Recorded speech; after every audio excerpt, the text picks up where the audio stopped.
Mariborski organizatorji morajo zakrpati 20 tisoč evrov težko finančno luknjo, ki je nastala zaradi prevelike količine odpadkov.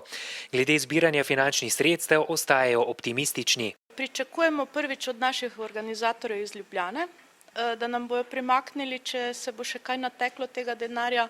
Potem od države, od ministrstva na vsak način pričakujemo vsaj nekaj, pa neke sponzorje. Cilj organizatorja je bil zbrati 50 ton odpadkov v mariborski Snagi, ki je poskrbela za odvoz 44 dogovorjenih zbirnih točk, pa so jih natehtali skoraj 200 ton. Vendar izven teh točk se je pojavila še kopica novih. Na nekatere so nas občani opozorili, kje so odložili, tako da smo za te vedeli in jih tudi že takoj drugi dan po akciji očistili.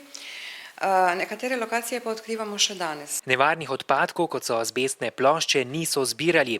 Takšnih kupov je zato v naravi še veliko. Odvažali so se ostali nevarni, To so bile različne barve, tudi kakšen akumulator. Te smo v času akcije tudi pobrali. Po vnaprejšnjem dogovoru že z organizatorji akcije pa smo salonitne plošče puščali na lokacijah.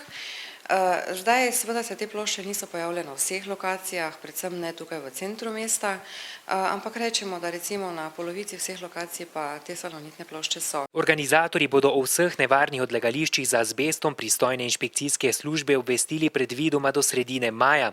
Ker je večino takšnih odlagališč na občinski posesti, bo za njihovo odstranitev najverjetneje morala plačati občina.